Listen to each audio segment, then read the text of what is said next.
Hello friends, જય શ્રી કૃષ્ણ. મારા કિચનમાં તમારું સ્વાગત છે. આજે આપણે બનાવીશું બટેટાના પાપડ. તો તમે બટેટાના પાપડ તો બહુ જ ખાધા, પણ આજે આપણે બટેટામાં એક સિક્રેટ સામગ્રી ઉમેરીને અલગ જ ફ્લેવરના પાપડ બનાવીશું.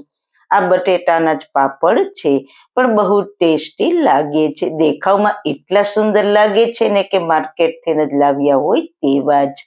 તો આ તો મેં ઘરે જ બનાવ્યા છે. તો વિડીયોને બિલકુલ સ્કીપ કર્યા વગર જોજો. આ પાપડને તમે એકવાર બનાવીને આખું વર્ષ સ્ટોર પણ કરી શકશો. તો ચલો મારી સાથે રેસીપી સ્ટાર્ટ કરીએ. રેસીપી સ્ટાર્ટ કર્યા પહેલાં જો તમને મારી રેસીપી ગમતી હોય અને હજુ સુધી ચેનલને સબસ્ક્રાઇબ ના કરી હોય તો પ્લીઝ સબસ્ક્રાઇબ કરજો અને બાજુમાં આપેલ બેલ આઇકન પ્રેસ કરજો, એટલે નવી નવી રેસીપીના નોટિફિકેશન મળતા રહે.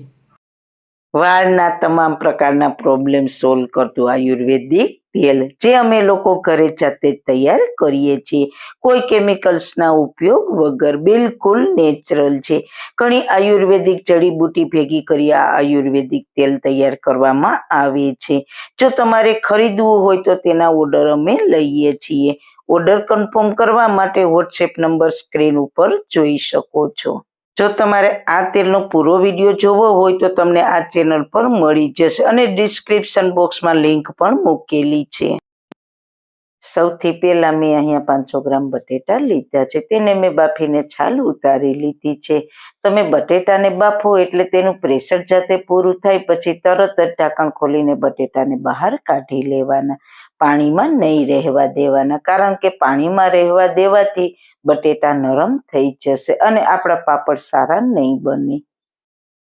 બટેટાને હવે એકદમ ઝીણા ઓલવાળી ખમણીથી છીણી લઈશું, અથવા ગરમ બટેટાને તમે મેશરથી મેશ પણ કરી શકો.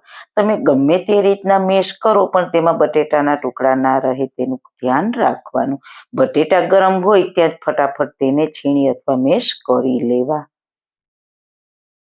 બટેટા મેં બધા છીણી લીધા છે. હવે તેમાં અડધી ચમચી જીરું, 1 ચમચી લાલ સૂકા મરચાંને મેં દરદરા વાટીને લીધા છે તીખાશ માટે. સ્વાદ અનુસાર મીઠું અને થોડા ફ્રેશ ધાણા ભાજી ઝીણા સમારેલા ઉમેરીશું. હવે આપણે જે સિક્રેટ ચીજ ઉમેરવાના છીએ તે છે રવો. તો 3 ટીસ્પૂન રવો ઉમેરીશું. બધી જ સામગ્રીને સારી રીતના મિક્સ કરી લઈએ.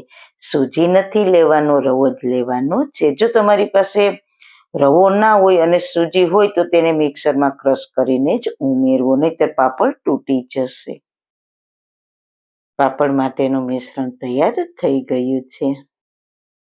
હવે તેલવાળો હાથ કરીને લોવા તૈયાર કરીશું.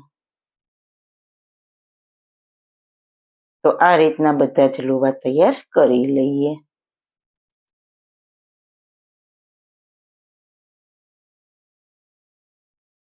લોવા આપણા બધા તૈયાર થઈ ગયા છે. હવે આપણે 2 પ્લાસ્ટિક શીટ લઈશું.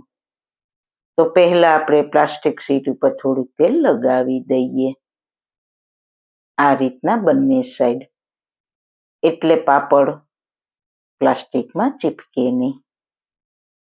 પછી એક પ્લાસ્ટિક પર લોવાને સેન્ટરમાં રાખીને ઉપર બીજું પ્લાસ્ટિક રાખીને ઉપરથી કોઈ પણ વસ્તુથી પ્રેસ કરવાનું. અને હજુ આપણે તેને હાથથી પતલો કરીશું, એટલે ખાવામાં ખૂબ જ ટેસ્ટી બનશે અને સૂકવવામાં પણ બહુ વધારે ટાઈમ ના લાગે. જો તમારે જેવડી સાઈઝના પાપડ જોઈએ તે પ્રમાણે બનાવવાના. મેં આવડી સાઈઝના બનાવ્યા છે. કેટલા સરસ પાપડ લાગે છે ને! બાકી બહુ ટેસ્ટી બનશે. રવાને હિસાબે બહુ જ કુરકુરે બનશે અને ખાવામાં તો લાજવાબ બનશે.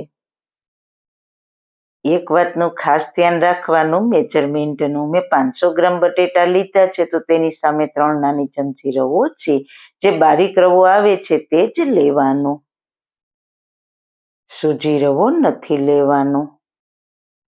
જો સૂજી રવો હોય તો તેને મિક્સરમાં પીસી લેવાનો. રવાની ક્વોન્ટિટી બહુ વધારે પણ નથી રાખવાની, નહીંતર પાપડ તૂટી જશે.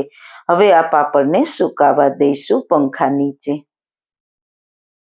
જો તમારે પંખા નીચે ના સૂકવવા હોય તો ડાયરેક્ટ તડકે પણ સૂકવી શકો છો. હું 6 થી 7 કલાક પંખા નીચે સૂકવીશ. આ પાપડને મેં 6 થી 7 કલાક પંખે સૂકવ્યા છે. હવે તેને આપણે 2 થી 3 કલાક તડકે સૂકવી દઈશું.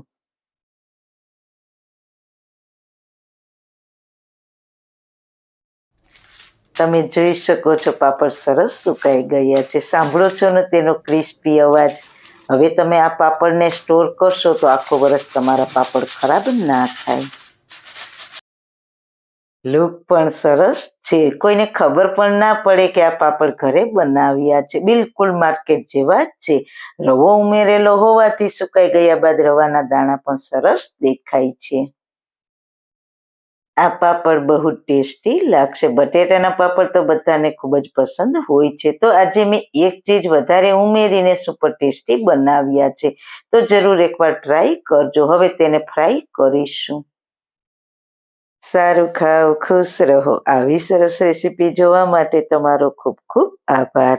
મારી રેસીપીને લાઈક કરજો, શેર કરજો, મારી ચેનલને સબસ્ક્રાઈબ કરજો. ફરી મળીશું એક નવી જ રેસીપી સાથે. ત્યાં સુધી બધાને મારા જય શ્રી કૃષ્ણ.